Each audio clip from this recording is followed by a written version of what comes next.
at Mount Pentelicon, 8 miles from Athens. But a special technique was needed to drag the massive column drums up the steep slopes of the Acropolis. The Acropolis is high above the city. Getting the drums up here on a cart would have been pretty difficult.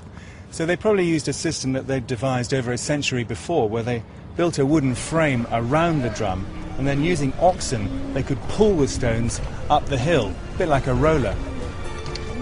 At the building site, they probably used cranes with a pulley system to lift vast blocks of stone. Lifting power came from a windlass attached to the back of the frame.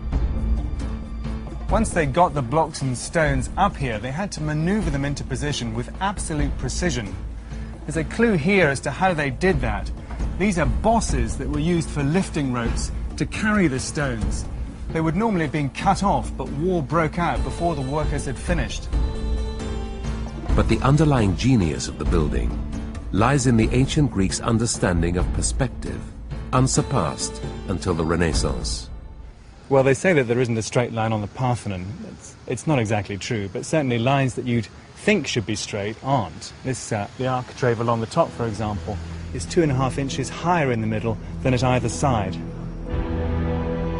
At every stage, the builders countered each optical distortion to make this temple appear to be perfect. Down here at the base, you can actually see that deviation from the horizontal. There's a very subtle rise along the step line here towards the middle, which drops off at the far side, and that gives us the impression from a distance of a perfect straight line. They created the columns with the same minute attention to detail. On the outside of the building, all these exterior columns slope inwards a bit, and they did that really to help build the grandeur of the design, that feeling of elegance. And they did that by cutting the top surface of the bottom drum so that it sloped inwards perceptibly.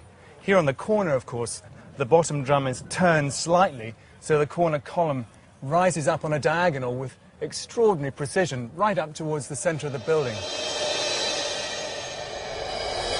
The Greek builders addressed every detail. You might have thought these great stone blocks weren't moving anywhere, but the ancient Greeks did use cramps to hold them together. This is one of the original ancient iron cramps, and the actual hole that it came from that's been recently excavated. And it would have sat in here like this, filled with molten lead, which then set, holding those blocks together. In fact, the cramps don't carry a lot of force in everyday use, but in the case of an earthquake, these cramps would have helped just to hold the stones together. Maybe that's one of the reasons that the building's still here today.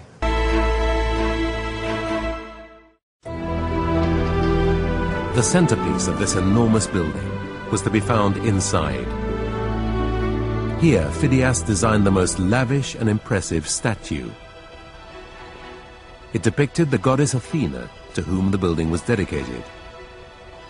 It was a masterpiece of ivory and gold. It was so extravagant, it absorbed over half the funds for the entire Parthenon project. At nearly 40 feet high, Athena dominated the interior, intimidating all who came to worship at the temple. The statue of Athena had on it over a ton of gold. It cost slightly more to put that gold onto the statue than it did to build the whole of the Parthenon. A stunning frieze, 524 feet long, depicted the annual procession in honor of Athena.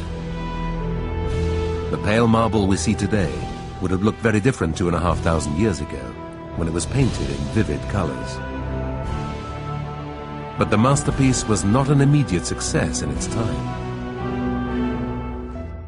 Pericles' opponents said he was dressing the Parthenon up like a pretentious woman, a slur both on his building and on his partner Aspasia, born outside the Athens elite.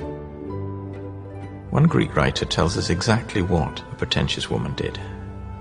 She put on built-up shoes to make her look taller, to suggest she was a more aristocratic family. She put on dabs of rouge on her cheeks to make it seem that she was younger and fitter than she really was.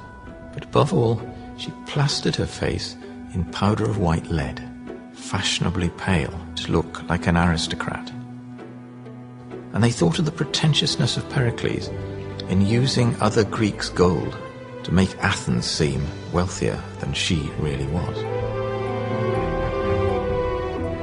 To further discredit Pericles, Phidias, his sculptor and master of works, was accused of embezzling gold from the statue. He was also accused of blasphemy for portraying himself and his patron among the sacred figures on Athena's shield.